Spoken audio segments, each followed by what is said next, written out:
فاذكروني اذكركم واشکروا لی ولا تکفرون.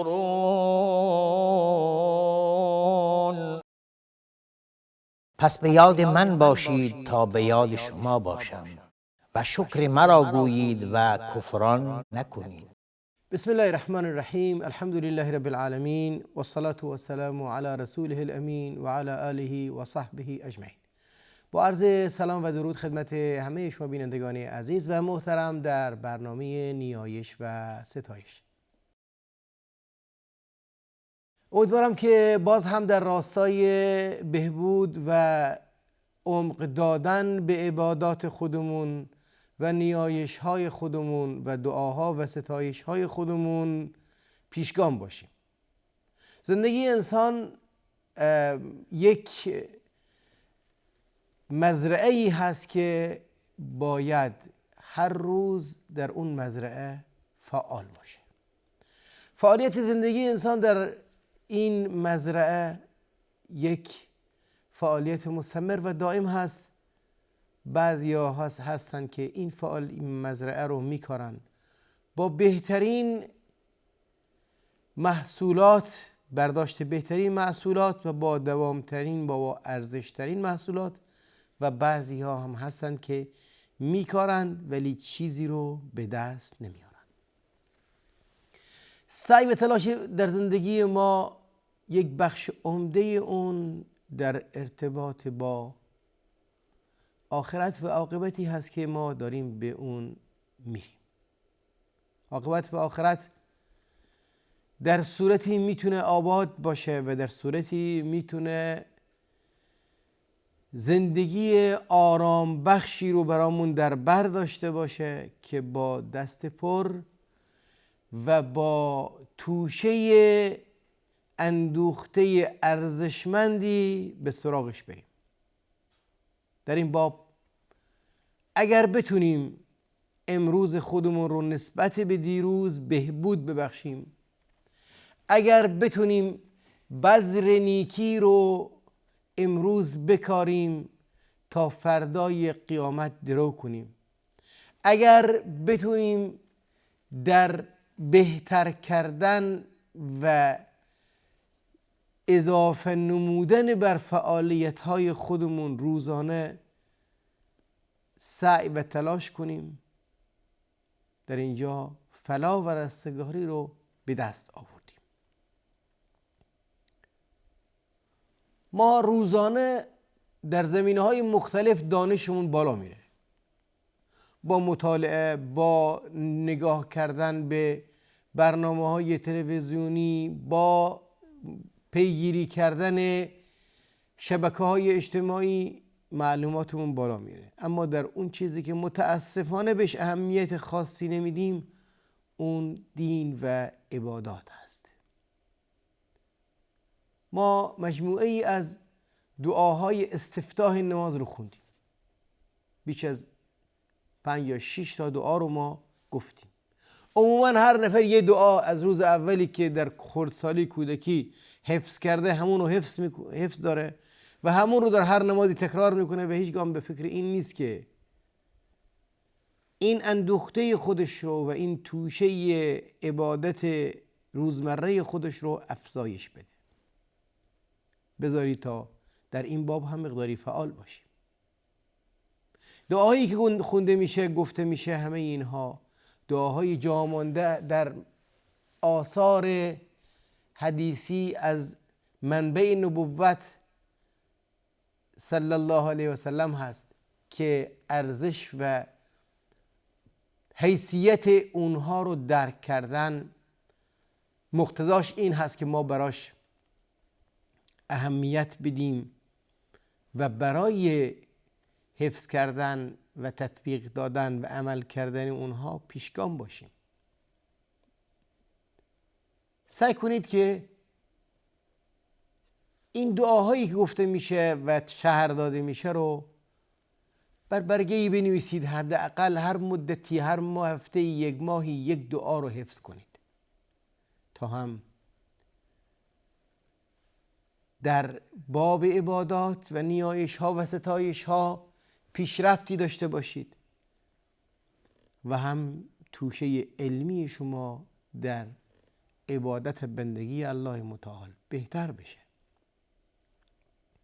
خیلی راحت میتونید بر برگه‌ای بنویسید، جلوی خودتون بذارید، روی میز کارتون بذارید، جلوی اون خانمی که داخل آشپزخونه هست جلوی صورت خودش به دیوار چسب بزنه تا اینکه روزانه اونو بخونه و به طور تدریج حفظ میشه. و بدین منوال شما به جایی که یک دعا رو مکرر بخونید و دیگه براتون مفهوم و معناش تداعی نشه، ناخواسته و ناخودآگاه گفته بشه، دعای متعددی رو حفظ داشته باشید و هر موقعی بر حسب موقعیت معنا و مفهومی که دعاها در بر داره دعایی رو انتخاب کنید. لذت عبادت رو اون موقع به دست خواهید آورد.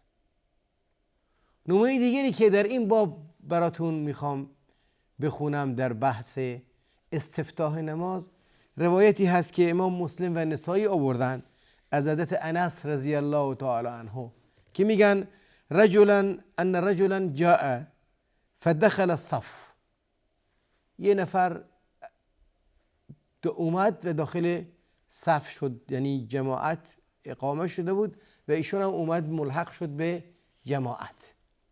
و قد حفظه النفس، نفسش هم گرفته بود، یعنی مثل این که با سرعت میاد تا خودشو به جماعت برسونه. حرصش برای رسیدن به جماعت شدید بود، خودش رو برای رسوندن به جماعت با عجله اومده بود که نفسش نفس میزد یا نفسش گرفته بود. فقال، شروع کرد به وقتی به جماعت وارد شد شروع کرد به این دعا خوندن: الحمدلله حمدا کثیرا طیبا مبارکا. حمد مخصوص پروردگار متعال هست، ستایش مخصوص ذات او هست، ستایش زیاد، حمدا کثیرا طیبا و پاک و مبارک. همه صفات کمال اون ستایش، ستایشی که با کثرت هست، ستایشی که در کمال محبوبیت هست و ستایشی که در کمال ارزش و والایی هست، مبارک هست. فلما قضا، بعد این که نماز تموم کرد، پیامبر صلی الله علیه و سلم فلما قضا رسول الله صلی الله علیه و سلم صلاته، وقتی پیامبر صلی الله علیه و سلم نمازشون رو تمام کردن گفتم: ایکم المتکلم بالکلمات. کی بود که این کلمات رو گفت؟ این با حالت خیلی طبیعی و با کمال سادگی کلمات رو به زبانش آورد. در ابتدا وارد نماز شد و سریع گفت: الحمدلله حمدا کثیرا طیبا مبارکا. از ته دل، جمله بسیار ساده و بسیار کوتاهی، بدون تکلف از دل اومد و به آسمان ها پرواز کرد. گفتن: ایکم المتکلم بهذه بالکلمات. کی این کلمات رو به زبان آورد؟ میگه: فارم القوم. میگه همه نمازگزارا ساکت شدند، کسی جوابی نداد. یعنی گوینده این سخن هم جرأت نکرد که جواب بده، گفت که حتما من خطایی یا اشتباهی رو انجام دادن، بذاری تا پیامبر روشن کنن خطام کجا بود. فقال: ایکم المتکلم بهذا. دوباره پیامبر پرسیدن که کی این کلمات رو به زبان آورد؟ فانه لم یقل بأسا. چیزی خطایی نگفت، اشتباهی رو مرتکب نشد. فقال رجل، نفر گفت: جئت وقد حفظني النفس فقلتها. من بودم اومدم نفسم گرفته بود این کلمات رو گفتم. یعنی با سرعت و عجله میاد که به جماعت برسه. وقتی به جماعت میرسه از شوق، از فرط از شوق رسیدن به جماعت این کلمات رو بعد از اینکه تکبیر رو میگه به زبون میاره: الحمدلله حمدا کثیرا طیبا مبارکا. فقال، پیامبر فرمودن که لقد رأیت 12 ملکا یبتدرونها ایهم یرفعها. 12 تا فرشته رو دیدم که با هم در رقابت بودن که این عمل نیک رو بردارند، بلندش کنند. هر کدوم از اینها میخواست بر دومی سبقت بگیره در بلند کردن یا برداشتن یا انتقال دادن این عمل نیک یا ثبت کردن به اعتبار دیگه. به هر حال در مجموع مهم اینجاست که فرشتگانی هستند اعمال نیک رو بلند میکنند، ثبتش میکنند و برامون در پرونده اعمال ما نگهداری میکنند. فرشتگان مثل خدمتکارانی هستند که در پی خیر رسوندن و در پی جمع کردن نیکی براتون هستند. بهترین بندگان نیکی پروردگار متعال که موظف هستند که براتون فقط خیر و نیکی رو به سطح برسونن و برای خیر و نیکی شما در تلاش باشن. این نمونه ای هست از یک عملکرد یک صحابی بدون هیچ گونه آموزش قبلی این کلمات رو به زبان میاره و پیامبر صلی الله علیه و هم تأیید این کلمات رو میکنند. در این روایت و روایاتی که امثال این روایت ها هست که صحابی کلمه ای رو میگه، فعلی رو انجام میده و مورد تأیید پیامبر صلی الله علیه و قرار میگیره، این سبک یا این روش در تثبیت وظایف شرعی یا امور عبادی، خصوصا امور عبادی، بیشتر وجود داره. یک امر بسیار طبیعی و رایج در ضمن تشریع اسلامی دیده میشه. تربیت الهی و حکمت پروردگار متعال این رو زمینه رو فراهم کرده برای ما یا برای اون نسل اولیه‌ای که این شریعت در زمان اونها شروع شد و به تکامل رسید تا اینکه خودشون نقش داشته باشن در شکل‌گیری این شریعت. نقش نه مستقل بلکه نقش مرتبط با آموزه ها و باورهای دینی که به اونها گفته شده. وقتی یک اصل و پایه‌ای در ذهن این طیف یا صحابه جا افتاد، به طور طبیعی مثل درختی هست که ثمر میده.